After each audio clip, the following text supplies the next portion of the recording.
परभणी लोकसभा मतदारसंघातून अपक्ष उमेदवार गोविंद रामराव देशमुख म्हणून मी नामनिर्देशन पत्र दाखल केले। त्या नामनिर्देशना पत्रासाठी माहिती कळविण्याकरता हा व्हिडिओ आपल्यापर्यंत मी पाठवत आहे। नमस्कार मित्रमंडळींनो, परभणी लोकसभा मतदारसंघातल्या 12 तालुक्यातल्या माझ्या गोरगरीब मायबाप जनता जनार्दनांना माझा साष्टांग नमस्कार। आज परभणी लोकसभा मतदारसंघामध्ये 6 विधानसभा येतात, 12 तालुके येतात। जालना जिल्ह्यातले 3 तालुके, मंठा, परतूर, घनसावंगी। परभणी जिल्ह्यातले 9 तालुके। त्या 12 तालुक्यामध्ये 9 नद्या आहेत।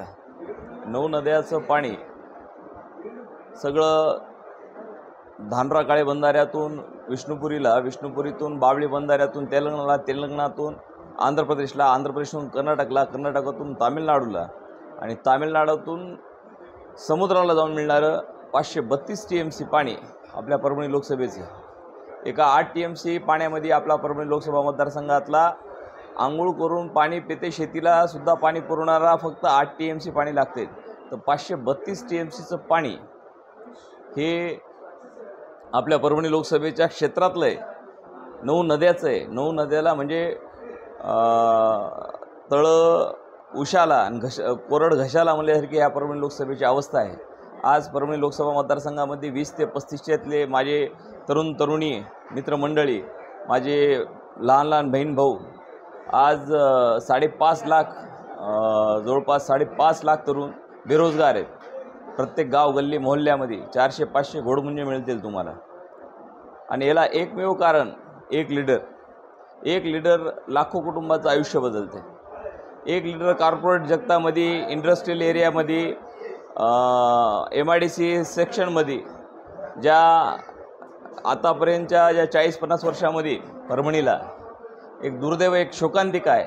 परभणीचं राजकारण पैठणच्या माणसाने केलं, परभणीचं राजकारण लातूरच्या माणसाने केलं, परभणीचं राजकारण बीडच्या माणसाने केलं। आता सध्याच्या कंडिशनला परभणीचा आमदार उस्मानाबादचा आहे, परभणीचा खासदार लातूरचा आहे, गंगाखेडचा आमदार बीडचा आहे, MLCचा आमदार अकोल्याचा आहे, पालकमंत्री लातूरचा आहे, जिंतूरचा आमदार पुण्याचा आहे।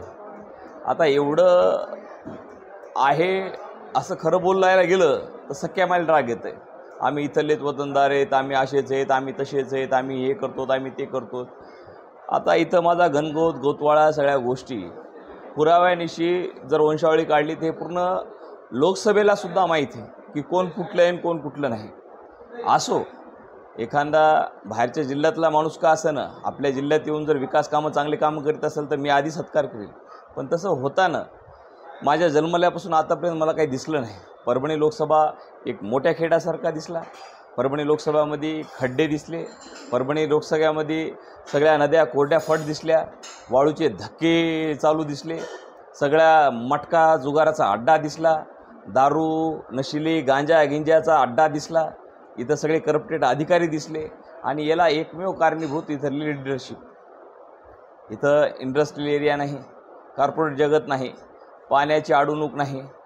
तेलंगणाच्या आणि आंध्र प्रदेशच्या बाँड्रीवर, तामिळनाडूच्या बाँड्रीवर तिथले टॉलिवूडचे हिरो हिरोईन रस्त्यावर उतरतात, कोयते कुऱ्हाडी काढतात आणि आपल्या इथले 9 नद्याचं पाणी तिथं अलगदी जाते ना। आपल्या पाण्यासाठी तिकडं भांडणं चालतात। आमच्या राज्यातून तुमच्या राज्यात पाणी येऊ देत नाहीत म्हणतात, आपल्या इकडून खुशाल पाणी घेऊन जाते। याला कारणीभूत गावचं गाववळी, शेचे गावचं ढोरवळी। आलं लक्षात? आज कोणी म्हणते बाण पाहिजे का खान पाहिजे, कोणी असं पाहिजे का तसं पाहिजे। आणि विचित्र गोष्टी येतात समाजामध्ये। 18 पगड जातीमध्ये 12 बलुतेदारामध्ये आपण सर्वसमावेशक घटक आहेत। एक लोकशाही आहे। ह्या लोकशाहीला आपल्याला साजल असं काम, माणुसकीचं काम आपल्याला करावायचं आहे। वास्तविक पाहता कोणता धर्म महत्त्वाचा नसून माणुसकी धर्म हा सगळ्यात महत्त्वाचा आहे। पण लोकाला जातीमध्ये भांडणं लावून, मताची विभागणी करून आज महाराष्ट्राचे उपमुख्यमंत्री देवेंद्र फडणवीस असो, पंकजा मुंडे असो, महाराष्ट्राचे उपमुख्यमंत्री अजित पवार असो, आज त्याला साध्या जानकर साहेबाचा फॉर्म भरायला, साताऱ्याचे जानकर साहेबाचा फॉर्म भरायला परभणीत यावं लागले। याच्याशिवाय दुर्दैव शोकांतिका नाही। कधी सामान्य माणसाला दुग्ध विकास मंत्री असताना त्यानं कधी कोणाला दूध पाजलेलं आहे का? हे विचारून घ्यावं जनतेनं।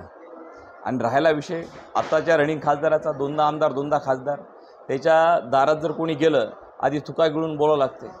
आता एखाद्या लिडरला त्याला साहेब म्हणणं साहजिक आहे, त्याला बॉस म्हणावं लागते. आता बॉस हे एक असते आणि त्याच्या हाताखाली सगळे त्याचे कर्मचारी काम करत असतात. त्या कर्मचाऱ्याचा एक बॉस असते. हे कर्मचारी म्हणजे जनता करून टाकली, मतदाराला त्यानं कर्मचारी करून टाकला आणि स्वतः तो बॉस होऊन गेला. त्याच्या घरात जर गेलं तर आधी थुका गिळायचा, मग बोलायचं. त्याची शिव्याची व्याख्या ऐकायची, शिव्याची व्याख्या ऐकून वडीलधाऱ्या माणसाला बी एकरीत उल्लेख ऐकायचा. हे मी सोसलेलं आहे, मी अनुभवलेलं आहे, माझ्याजवळून मी पाहिलेलं आहे. मला साक्षीची गरज नाही आणि जिल्ह्याला लोकसभेला साक्षीची गरज नाही. एक लातूरकर, एक सातारकर, मी मूळचा वतनदार खानदानी इथला परभणी लोकसभेतला. मी एक भूमिपुत्र, मी लेख म्हणून जर तुमच्या कामासाठी हाडाचा कार्यकर्ता, तुमच्या आवाजाला हॅलो म्हणलं तर आलो म्हणणारा असा कार्यकर्ता असलेला, हाडाचा कार्यकर्ता असताना जर मला तुम्ही जर संधी देत नाहीत, तुम्ही बाहेरच्याला जर संधी देत असाल, उपऱ्याला जर संधी देत असाल, तर याच्यापेक्षा शोकांतिका दुर्दैव काही नसतं.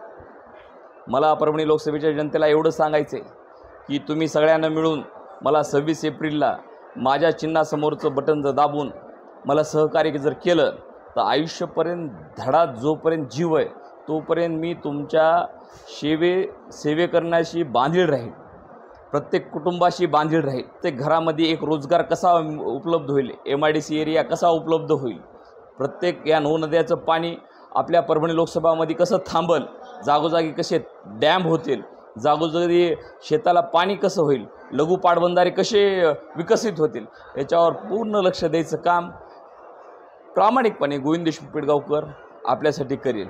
आयुष्यामध्ये जगायलो आलो तर आयुष्यामध्ये एकच माझा धर्म, ते म्हणजे माणुसकी धर्म. माणुसकी टिकली, 18 पागड जाती टिकत्याल, 12 बलोते जार टिकतील आणि गोविंद देशमुख पेडगावकर जर टिकला तर समाज टिकल. एवढं 2 शब्द बोलतो. जय हिंद, जय महाराष्ट्र.